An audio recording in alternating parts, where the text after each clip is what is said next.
À quelques jours du printemps, ambiance classe de neige dans cette cour de récréation.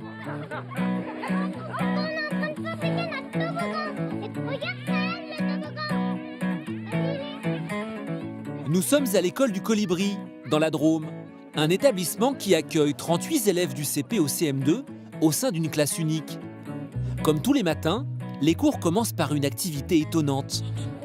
Attends, j'aimerais bien avoir Maloya. Maloya, viens là aussi, là. Un quart d'heure de méditation pour apprendre à se concentrer. On fait d'abord l'éléphant, donc on écarte un peu les jambes. On fait bien souple sur les genoux.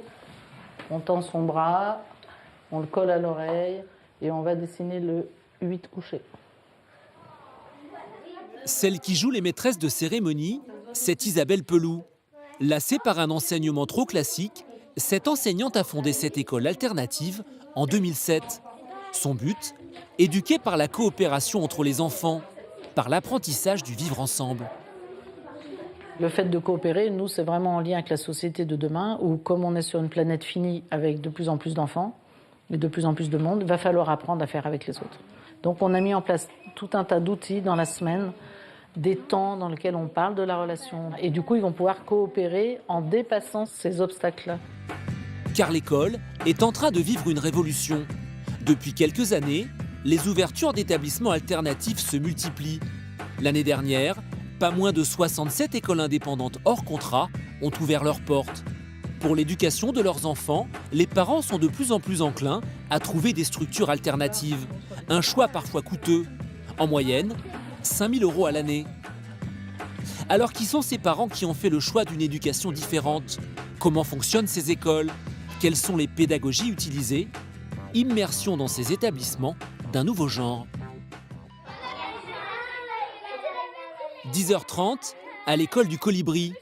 Isabelle Peloux réunit ses élèves. J'attends le silence. Vous vous mettez par deux. Elle met en place le premier exercice de la journée. Un atelier basé sur la confiance. On va faire comme dans tous les jeux qu'on utilise. Donc je suis A, lui il est B. Donc B, son travail, c'est d'essayer de me faire suffisamment confiance pour garder les yeux fermés du début jusqu'à la fin. D'accord ? Okay. Moi, mon travail, c'est que je sois digne de la confiance qu'il me fait. Donc évidemment, vous imaginez bien que si c'est ma petite voiture, elle va être très contente si je la ramène au garage sans l'avoir égratignée, sans l'avoir cognée, sans l'avoir abîmée. C'est OK ? Oui. À première vue, c'est un peu la pagaille. À première vue seulement, car pour Isabelle, l'important est ailleurs. Ça les aide à parler de leur ressenti, de l'importance de la confiance, comment ça se passe dans le lien avec l'autre. Et du coup, quand ils sont en maths en français, il n'y a pas ce problème-là. Le fait qu'ils ne soient pas parasités par des problèmes de relation, ça fait une vraie ruche bourdonnante, ils travaillent à toute vitesse, ce qui fait que ceux qui croient qu'on perd du temps en faisant ça, ils se trompent, parce qu'en fait, on en gagne largement. Apprendre à coopérer, se faire confiance, prendre en compte ses besoins et ceux des autres. Une pédagogie innovante qu'Isabelle et son équipe utilisent tout au long de l'année. À ses côtés, il y a Morgane et Pacôme, 2 instituteurs en formation, mais aussi Marie-Ève, enseignante elle aussi. Tous sont convaincus de la démarche d'Isabelle. Ça développe beaucoup le vivre ensemble, la coopération, et puis il y a un gros pavé en psychologie.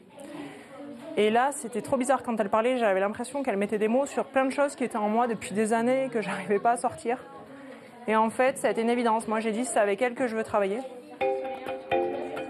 Alors que Marie-Ève travaille sur la création d'un jeu de société avec les CM1, Isabelle enchaîne les exercices de français. Car son école a beau être privée, elle est sous contrat avec l'Éducation nationale. Elle est donc dans l'obligation de suivre le programme des écoles publiques. En revanche, elle est libre du choix de sa pédagogie. Donc les CM2. Ce que je vous propose dans un premier temps, vous faites par exemple le premier exercice. Vous allez voir ceux de votre équipe. Dès que les 3 de vous leur dites moi j'ai terminé, dès que tu as fini, tu peux venir me chercher. Vous commencez le second en attendant. D'accord ? Et vous coopérez chaque exercice au fur et à mesure. Ça vous va ? Une technique d'apprentissage basée sur la collaboration qui ne surprend pas Timéo. Cela fait 5 ans qu'il est scolarisé ici. Il y a à, dans, par, pour, en, vers, avec, de, sans. Ah oui, c'est pas faux. Par exemple, moi j'étais bloquée sur cet exercice. Et ben en fait, ça m'a permis de savoir ce que c'était une préposition en coopérant. Et du coup, j'ai un petit peu découvert quoi. Après, ça me libère sur les autres exercices. Ouais. Cette collaboration entre les élèves est même devenue pour eux une seconde nature. On parle ici de stratégie mentale. Explication.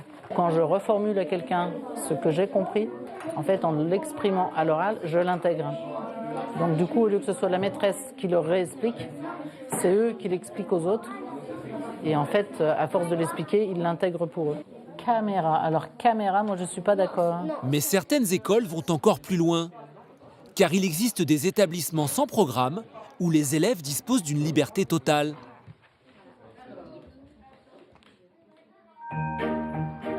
Nous sommes à Dijon. Ce matin, Rose, 7 ans et demi, s'impatiente. Eh ben c'est parti.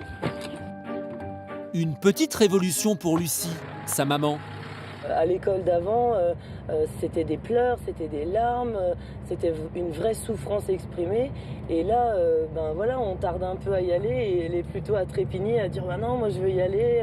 Quand est-ce qu'on y va? J'ai envie d'aller à cette école, j'ai envie de retrouver les camarades. Enfin, il n'y a aucune difficulté il y a aucune difficulté en fait à se rendre dans l'endroit quoi. Mais tu vas faire quoi aujourd'hui, tu sais?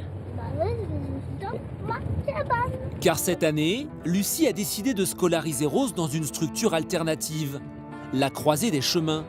C'est une école hors contrat. Il y en a environ 800 en France. Un établissement libre de choisir sa pédagogie. Il accueille 11 enfants, âgés de 3 ans et demi à 15 ans. Coût de la scolarité, 2 750 € par an. Allez, hop là, tu viens? Première surprise, cela ne ressemble pas à une école. Les locaux sont situés au rez-de-chaussée d'un immeuble d'habitation. Tu me fais mon petit bisou quand même? À ce soir. À l'origine du projet, Fleur Matet, 38 ans, psychologue de formation. Déçue par l'éducation nationale, cette mère de 3 enfants a un beau jour décidé de fonder sa propre école. Est-ce qu'il y a d'autres personnes qui voudraient dire quelque chose au sujet de la journée d'aujourd'hui ou de la semaine? Sa pédagogie est plutôt déroutante. Elle est basée sur l'absence de programme. Dans son école, pas de cours de français, de maths ou d'histoire. Ce sont les élèves qui décident ce qu'ils font, le tout dans une quasi-absence de contraintes. D'ailleurs, il n'y a même pas de salle de classe. C'est ce qui plaît tant à Rose et Joanie. On peut faire ce qu'on veut. Oui. Parce que dans les autres écoles, tu restes assis. 1 heure, 2 heures. D'accord, je dois faire ça, je dois faire ci, je dois faire ça. La maîtresse nous crie dessus. Grave. Ici, chaque élève vit sa vie comme il l'entend. Certains jouent aux jeux vidéo. Yes! D'autres dessinent sur les murs. C'est une ruche. Ou fabriquent des bombes à eau pour laisser libre cours à leur créativité. Moi, je suis sûre que ça pourrait trop bien passer dans un truc d'œuvre d'art. De l'art contemporain. Notre démarche est de permettre aux enfants d'avoir plus d'espace de liberté. Ça suppose que les adultes puissent se sentir suffisamment en sécurité pour être dans un espace où parfois ça ressemble au chaos. Voilà, il y a des moments où l'école est sans dessus-dessous et il faut pouvoir savoir en tant qu'adulte que c'est une étape. Le seul rendez-vous incontournable, c'est l'assemblée. Une fois par semaine, tous les membres de l'école s'y rassemblent pour discuter des envies de chacun. C'est un autre principe de cette école démocratique. Tout se décide en groupe. Aujourd'hui, c'est Sally, une enseignante anglaise venue en observation, qui mène les débats. Alors, on fait l'assemblée comme d'habitude. Premier sujet abordé, l'achat d'une piscine.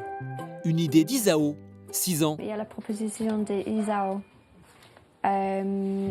d'acheter une piscine pour cet été. Cet été, il n'y aura pas de piscine pour se refroidir. En fait, l'école s'arrête 15 jours après le début de l'été. Les 15 jours d'été. Pendant les 15 jours d'été. L'idée peut paraître un peu farfelue, mais elle va permettre à l'équipe pédagogique de lancer un travail d'apprentissage. Pour l'instant, j'ai vu que tu n'avais pas vraiment fait de recherche pour dire quelle piscine et combien ça coûterait, et ce que ça supposerait comme entretien. Est-ce que tu es d'accord de faire des recherches sur le prix d'une piscine? Ouais, on va le faire avec ça. Je voulais dire que je suis motivée pour faire ça avec toi. On peut toujours faire les recherches et peut-être il y a une petite piscine gonflable, par exemple. 10 minutes plus tard, Isao rejoint Sally. PI, S-I. il y a une lettre qui manque là. Ah oui, c'est Ouais, C-I-N-E. ouais. Oui. Je sais, il va servir à rien.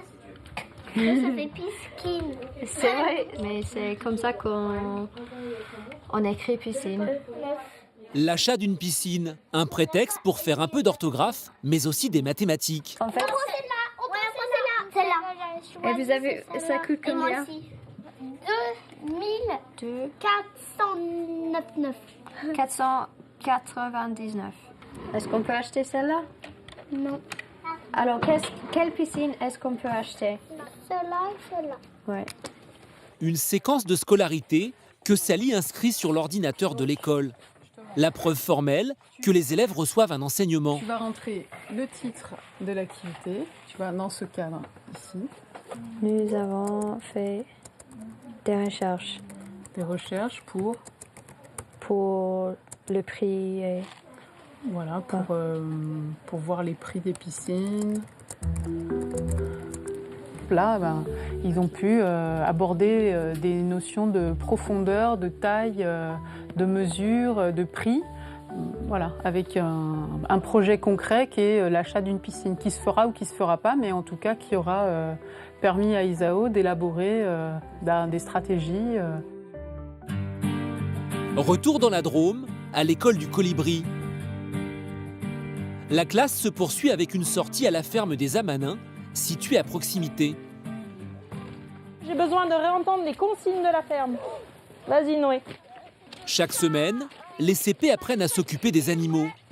Alors, est-ce que vous pouvez me rappeler ce qu'on donne aux cochons? Pas de la sciure. De la levure. Pas de la levure. Alors ça, je vous le redis, ça s'appelle du son. On donne aussi du petit lait. Alors, le petit lait, il est là. Comment on a eu le petit lait? Un rituel qui fait partie intégrante de la pédagogie. Qu'est-ce qu'on va faire avec les cochons? Du pâté, des saucisses. Des côtes de porc, c'est trop bon. Allez, on va reprendre du foin pour les brebis. La visite a un double intérêt.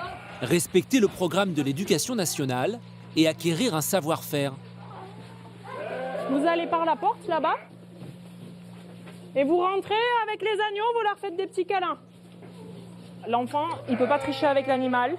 Et s'il veut pouvoir le câliner, il va falloir vraiment qu'il se pose. Pour de vrai. C'est une interaction de bien-être. Et là, vraiment, ça fait du bon, quoi. Donc, quand ils viennent ici à la ferme, ils reviennent, ils sont apaisés, ils sont heureux, ils ont des étoiles plein les yeux. Et en plus, ils ont appris. Voilà, sans s'en rendre compte, ils apprennent plein de choses. Voilà, ça, pour un enseignant, c'est vraiment de l'or, quoi.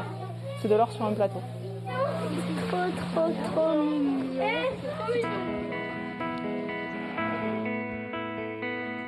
Il est midi, c'est l'heure de la cantine. Au menu, soupe de légumes du potager et pizza, fabriquée par la cuisine de l'école. Ici, 80% de ce que l'on mange est produit par les fermes aux alentours.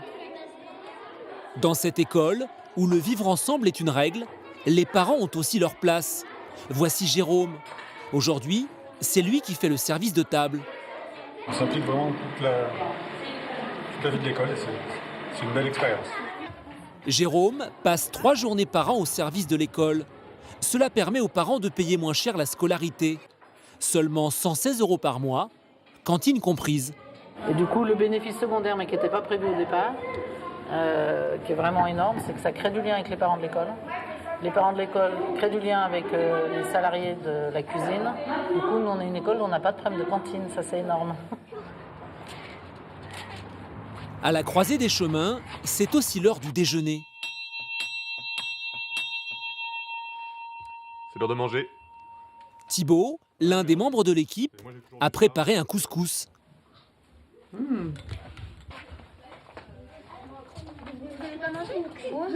sais pas si vous voulez, mais je vous annonce en tout cas. Malgré une matinée passée en cuisine, personne ne se presse pour déjeuner. Pas vraiment une surprise pour Thibaut. Il ne faut pas que les choses te tiennent trop à cœur dans cette école, parce que sinon on est vite déçu. C'est normal que notre intérêt ne soit pas l'intérêt de tout le monde. Donc non, c'est pas quelque chose qui me tient à cœur particulièrement. Je veux dire, si je suis le seul à m'intéresser à des choses, ça me va aussi. En revanche, 1 heure plus tard, l'atelier poterie initié par Fleur a bien plus de succès. Tu la mets dans ta main. Oui, Et tu enfonces ton pouce. Et ensuite, tu fais tourner la boue en aplatissant au fur et à mesure.